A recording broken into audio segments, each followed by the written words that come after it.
اعوذ باللہ من الشیطان الرجیم بسم اللہ الرحمن الرحیم الحمد للہ رب العالمین والصلاة والسلام علی اشرف الانبیاء والمرسلین واہل بیتہ الطیبین الطاہرین المعصومین اما بعد۔ سورہ مبارکہ صاد آیت نمبر 44 سے آیت نمبر 62، 44 سے 62 تک۔ بسم اللہ الرحمن الرحیم وخذ بيدك ضغثا فاضرب به ولا تحنث إنا وجدناه صابرا نعم العبد إنه أواب واذكر عبادنا إبراهيم وإسحاق ويعقوب أولي الأيدي والأبصار إنا أخلصناهم بخالصة ذكر الدار وإنهم عندنا لمن المصطفين الأخيار واذكر إسماعيل واليسع وذا الكفل وكل من الأخيار هذا ذكر وإن للمتقين لحسن مآب جنات عدن مفتحة لهم الأبواب متكئين فيها يدعون فيها بفاكهة كثيرة وشراب وعندهم قاصرات الطرف أتراب هذا ما توعدون ليوم الحساب إن هذا لرزقنا ما له من نفاد هذا وإن للطاغين لشر مآب جهنم يصلونها فبئس المهاد هذا فليذوقوه حميم وغساق وآخر من شكله أزواج هذا فوج مقتحم معكم لا مرحبا بهم إنهم صالوا النار قالوا بل أنتم لا مرحبا بكم أنتم قدمتموه لنا فبئس القرار قالوا ربنا من قدم لنا هذا فزده عذابا ضعفا في النار وقالوا ما لنا لا نرى رجالا كنا نعدهم من الأشرار۔ حضرت ایوب علیہ السلام کا ذکر ہوا اور پروردگار عالم نے یہ ارشاد فرمایا کہ انہوں نے اپنے رب سے مناجات کی اور شیطان کے حوالے سے شکایت کی کہ شیطان نے مجھے سختی اور تکلیف میں گرفتار کیا ہوا ہے۔ اس پر ہماری بات ہو چکی کہ جناب ایوب علیہ السلام کی جو آزمائش ہوئی تھی اس میں ایک قول یہ ہے کہ شیطان ہی نے پروردگار عالم سے یہ کہا تھا کہ یہ جو ایوب تیرا بندہ شکر گزار ہے، اگر اس پر آزمائش آئے تو پھر وہ اپنی شکر گزاری کے رویے پر باقی نہیں رہے گا، جس پر پروردگار عالم نے شیطان کو یہ اجازت دی اور شیطان کی طرف سے کچھ ایسا کیا گیا کہ جس کے نتیجے میں جناب ایوب علیہ السلام مختلف پریشانیوں کا شکار ہو گئے۔ ہرگز کوئی ایسی بیماری جناب ایوب علیہ السلام کو نہیں ہوئی کہ جو لوگوں کے متنفر کرنے کا باعث بنے، ورنہ تو نبوت کے کام ہی کو وہ انجام نہ دے پاتے۔ لیکن بہرحال جو پریشانیاں تھیں، جو بیماریاں تھیں، وہ بہت سخت تھیں، اور یہاں تک اس کے اندر سختی تھی کہ سوائے ان کی ایک وفادار زوجہ کے سوا کوئی دوسرا اس موقع پر استقامت کا مظاہرہ نہیں کر پایا۔ 7 سال یا 18 سال بعض روایات کے مطابق یہ مرحلہ رہا اور پھر پروردگار عالم نے انہیں شفا عطا فرمائی۔ اس کا ذکر آیا کہ انہوں نے پیر مارا جس کے نتیجے میں زمین سے ایک چشمہ آب جاری ہو گیا جو غسل کے لیے بھی تھا اور پانی پینے کے لیے بھی تھا، جس سے غسل کے بعد جناب ایوب علیہ السلام صحت یاب ہو گئے، صحت مند ہو گئے، شفا پا گئے، اور پھر پروردگار عالم نے فرمایا کہ ہم نے ان کے اہل کو انہیں عطا کیا اور ان جیسے اور بھی، یعنی اس رونق میں اور اضافہ ہو گیا۔ رحمت منا،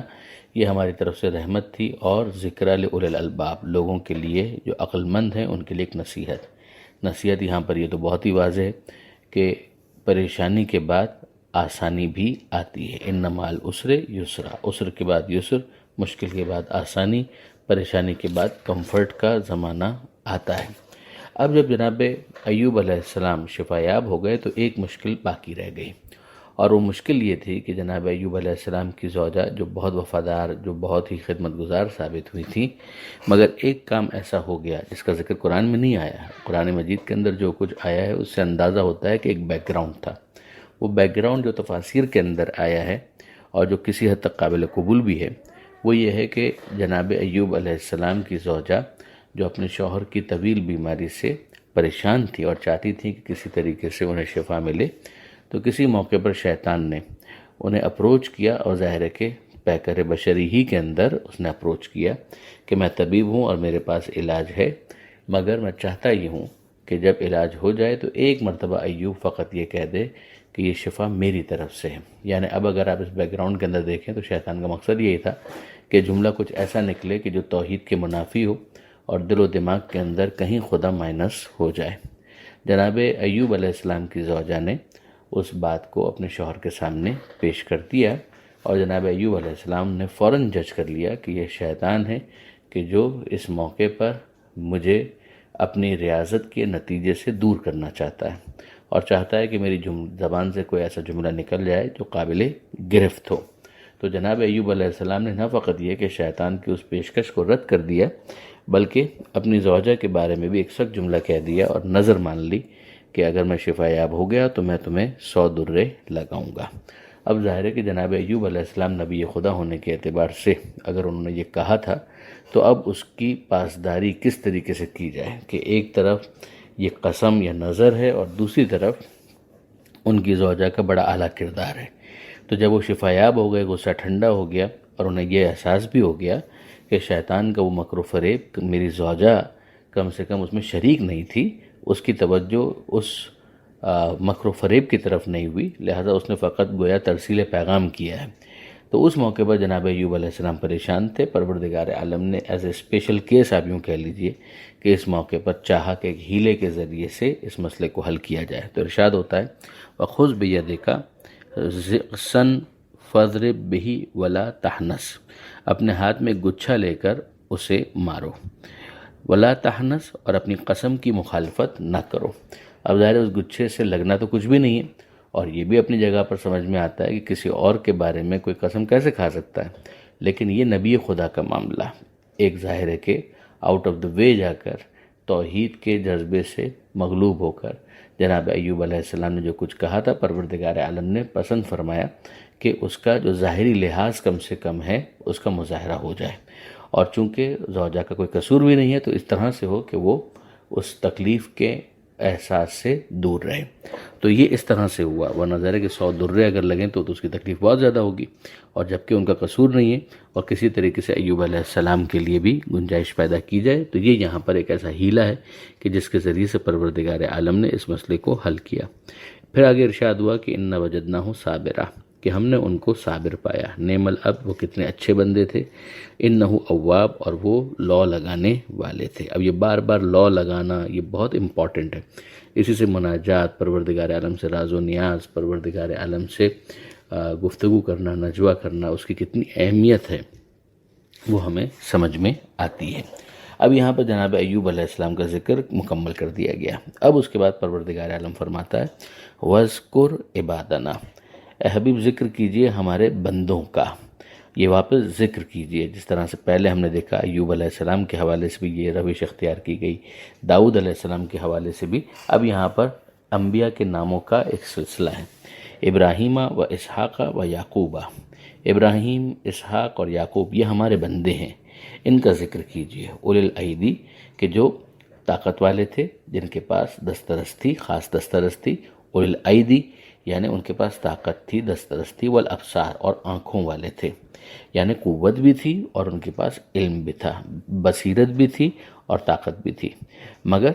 پروردگار عالم فرماتا ہے کہ ان اخلصناہم بخالصۃ ذکر الدار، ہم نے ان کو خالص کیا پورے خلوص کے ساتھ یاد کے لیے آخرت کی، یعنی آخرت کے گھر کی یاد ان کے دلوں میں رچی بسی تھی، پوری طریقے سے وہ راسخ تھے، اور آخرت کو پیش نظر رکھتے تھے، اور یہی وہ چیز ہے کہ جو انسان کو اس دنیا کے اندر کوشش بناتی ہے، محتاط بناتی ہے، کہ جس کے نتیجے میں انسان اس دنیا کو آخرت کے لیے مقدمہ سمجھنے لگتا ہے، اور ہر چیز کے انجام دینے سے پہلے وہ انالائسس کر لیتا ہے کہ اس کا آخرت میں انجام کیا ہونے والا ہے۔ اچھا تو پھر بہت اچھی بات ہے، اور اگر برا تو اپنے آپ کو دور کر لینا۔ وَإِنَّهُمْ عِنْدَنَا لَمِنَ الْمُصْطَفَيْنَ الْأَخْيَارِ، اور وہ یقیناً ہمارے نزدیک مصطفین تھے، چنے ہوئے تھے، اور اخیار تھے یعنی نیکوکار تھے، جو ان کے معصوم ہونے کی اور عصمت کی دلیل ہے۔ وَاذْكُرْ اسماعیل، اب اس کے بعد 3 اور انبیاء کے نام آ رہے ہیں۔ ذکر کیجئے اسماعیل کا، اور الیسع والیسع وذوالکفل، اور ذوالکفل کا بھی ذکر کیجئے۔ وَكُلٌّ مِّنَ الْأَخْيَارِ، اور یہ سب بھی نیکوکار تھے۔ یعنی یہاں پر جو نام لیے گئے ان میں اسماعیل علیہ السلام کا نام تو معروف ہے، الیسع اور ذوالکفل جو ہے وہ نسبتاً غیر معروف ہیں، لیکن بہرحال یہ بھی انبیاء کے سلسلے کے اندر 2 نام ہیں جن کی تفصیلات معلوم نہ بھی ہو تو بھی اتنا معلوم ہے کہ پروردگار عالم نے ان بزرگ انبیاء کے ساتھ ان کا بھی ذکر فرمایا ہے اور ان کو اخیار سے تعبیر کیا ہے۔ ھذا ذکر، یہ بڑا اہم تذکرہ ہے۔ وَإِنَّ لِلْمُتَّقِينَ لَحُسْنُ مَآب، اور جو متقین ہیں، پرہیزگار ہیں، ان سب کے لیے انجام کی بہتری ہے۔ ابھی اگر آپ دیکھیں تو پیچھے ہم نے بعض انبیاء کے ذیل میں پڑھا کہ ان کے انجام کی بہتری کا اعلان کر دیا گیا۔ اب پروردگار عالم گویا اس میں سے سمجھا رہا ہے کہ یہ تو کچھ ذکر ہے جو ہم نے کر دیا، اور تم میں سے اگر کوئی متقی ہے تو صف متقین میں آنے والے یہ وہ افراد ہوں گے کہ جن کے لیے انجام کی بہتری ہے۔ یہ بات پیچھے ویسے بھی آئی تھی کہ کیا ہم متقین کو فجار کی طرح سے ٹریٹ کریں گے، یا اس سے بھی پہلے اگر آپ دیکھیں تو جو ایمان لائے اور جنہوں نے اعمال صالحہ کو انجام دیا، کیا ہم ان کو ویسے ٹریٹ کریں گے کل مفسدین فی الارض، جو زمین میں فساد کرنے والے ہیں؟ تو یہاں پر بھی سمجھایا جا رہا ہے کہ اگر تم نبی نہ بھی ہو تو متقی بن جاؤ، اگر متقی بن گئے تو انجام کی بہتری تمہارے لیے بھی ہوگی۔ جنات عدن، ہمیشہ ہمیشہ کی جو جنت ہے اس میں رہنے کا موقع ملے گا۔ مفتحۃ لہم الابواب، ان کے دروازے ان کے لیے کھول دیے جائیں گے۔ متکئین فیہا، جس کے اندر وہ لوگ بیٹھے ہوں گے تکیہ کیے ہوئے۔ یدعون فیہا بفاکہۃ کثیرہ، اور کئی طرح کے جو پھل ہوں گے ان کو وہ طلب کر رہے ہوں گے، وشرابن، اور پینے کے مشروبات ہوں گے۔ یہ جنت کی منظر کشی ہے۔ وعندہم قاصرات الطرف اتراب، اور ان کے لیے حوران جنت ہوں گی کہ جن کی آنکھیں شرم و حیا سے جھکی ہوئی ہوں گی اور وہ ہمسن ہوں گی۔ ھذا ما توعدون لیوم الحساب، یہ وہ سب چیزیں ہیں کہ جن کا تم سے وعدہ کیا گیا ہے حساب والے دن میں۔ اللہم ارزقنا، پروردگار عالم سے دعا مانگنی چاہیے جب بھی جنت کی نعمتوں کا ذکر ہو کہ اے پروردگار ہمیں بھی یہ نعمتیں عطا فرما، ان لوگوں میں ہمارا بھی شمار فرما۔ ان ھذا لرزقنا، یہ ہے ہمارا رزق، ہماری طرف کا رزق، ما لہ من نفاد، کہ جس کو کبھی ختم نہیں ہونا ہے۔ ھذا، یہ تو ہے ایک بات۔ وَإِنَّ لِلطَّاغِينَ لَشَرَّ مَآب، اور جو سرکشی کرنے والے ہیں پھر ان کا انجام تو بہت برا ہے۔ یعنی ایک طرف متقین ہیں، ان کا انجام کتنا اچھا ہے وہ بتا دیا گیا، اور یہ جو طاغین ہیں، سرکشی کرنے والے ہیں، تو متقی نہیں ہیں، تو پھر ظاہر ہے کہ نفس آؤٹ آف کنٹرول ہے، تزکیہ نفس سے دور ہیں یہ لوگ، تو پھر ظاہر ہے کہ ان کا انجام بھی بہت برا ہے۔ جہنم، وہ انجام کیا ہے؟ جہنم۔ یصلونہا، کہ جس کے اندر وہ داخل ہوں گے، فبئس المہاد، وہ کتنا برا ٹھکانہ ہے۔ ھذا، یہ، فلیذوقوہ، تو اس کو چکھو، حمیم وغساق، گرم پانی اور پیپ، وآخر من شکل ہی ازواج، اور اس جیسی اور بھی بہت ساری چیزیں ہوں گی اسی قبیل کی کہ جن کا ان کو سامنا کرنا پڑے گا، جس کو انہیں فیس کرنا پڑے گا، چکھنا پڑے گا، یہ سب سزا ہے۔ اور پھر دعا مانگنی چاہیے کہ اے پروردگار ان تمام سزاؤں سے ہمیں دور رکھ، ان لوگوں میں ہمیں شمار مت فرما۔ ھذا فوج مقتحم معکم، یہ ہے ایک انبوہ، ایک بہت بڑا گروہ جو تمہارے ساتھ ساتھ ہے۔ لا مرحباً بہم، تو ان کے لیے کوئی مرحبا نہیں ہے، ان کے لیے کوئی ویلکمنگ بیہیویئر نہیں ہے، کوئی ان کے لیے خوش آمدید نہیں ہے۔ انہم سال النار، یہ سب کے سب آگ کی گرمی برداشت کرنے والے ہیں۔ اچھا، اب یہ جملے جو ہیں اسے سمجھ میں یہ آتا ہے، جو آگے جملے آنے والے ہیں ان کو اگر کمپیئر کریں تو سمجھ میں آتا ہے کہ یہ جو پہلے داخل ہوئے ہیں اور جن کو ان سزاؤں کا سامنا کرنا پڑ رہا ہے، یہ لیڈران ہیں، یہ وہ ہیں کہ جو دنیا کے اندر برائیوں کے امیر تھے، جو برائیوں کے اندر لیڈ کرنے والے تھے، تو ان کو تو پہلے داخل کیا گیا اور پھر یہ کہا گیا کہ ایک گروہ بھی تمہارے ساتھ ساتھ ہے۔ تو وہ لوگ کہنے لگیں گے کہ بھائی ان کے لیے بھی کون سا خوش آمدید یہاں پر ہے، ان کے لیے کون سی ویلکمنگ بیہیویئر یہاں پر ہے، یہ سب بھی آگ کا عذاب چکھنے والے ہیں۔ تو جیسے ہی وہ یہ باتیں کر رہے ہوں گے تو گویا وہ سن لیں گے جو پیچھے پیچھے ان کی قوم آ رہی ہوگی تو وہ کہیں گے قالو بل انتم لا مرحباً بکم، کہ تمہارے لیے بلکہ کسی قسم کی کوئی خوش آمدید نہیں ہے، انتم قدمتموہ لنا، یہ آج کا دن یہ تمہاری وجہ سے ہی ہمارے آگے آگے اس طرح سے آیا ہے، یعنی یہ دن دیکھنا پڑ رہا ہے تو تمہاری وجہ سے دیکھنا پڑ رہا ہے، وہ بئس القرار، اور وہ یہ کتنی بری قرارگاہ ہے، یہ کتنا برا ٹھکانہ ہے۔ قالو، اور پھر وہ فریاد کریں گے ربنا، اے ہمارے پالنے والے، من قدم لنا ھذا، کہ جس نے یہ دن دکھایا ہمیں، جو ہمارے سامنے اسے لایا، فزدہ عذابا ضعفا فی النار، تو تو ان کے لیے اس آگ کے عذاب میں اور زیادہ اضافہ کر دے۔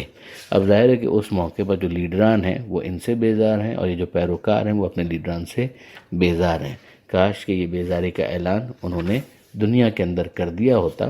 تو وہاں پر اس طرح کا پچھتاوا نہ ہوتا۔ وقالو، اور اس وقت وہ کہیں گے کہ ما لنا، کہ کیا ہو گیا ہمیں، لا نرا رجالن، کہ ہم نہیں دیکھ رہے ان لوگوں کو، کننا نعدہم من الاشرار، کہ جن کو ہم لوگ بہت ہی برا شمار کیا کرتے تھے۔ اب یہاں پر صفحہ تو مکمل ہو گیا مگر بات متصل ہے، فقط اس کا ترجمہ سن لیجئے کہ ہم لوگ ان کا مذاق اڑایا کرتے تھے، یا ایسا تو نہیں ہے کہ ہماری آنکھیں چوک گئی ہیں اور ہم دیکھ نہیں پا رہے،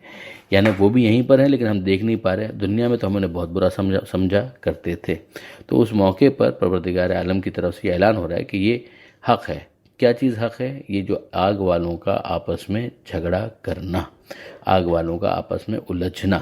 جہنمیوں کا آپس میں تو تکار کرنا، یہ بالکل حق ہے۔ بہرحال اس کو انشاءاللہ آخری حصے کو کل واپس تکرار بھی کریں گے۔ پروردگار عالم سے دعا ہے قرآن پڑھنے، سمجھنے اور عمل کرنے کی توفیق عطا فرما، اور وارث قرآن امام زمانہ کے ظہور میں تاجیل فرما۔ وآخر دعوانا ان الحمد للہ رب العالمین، والسلام علیکم ورحمۃ اللہ وبرکاتہ۔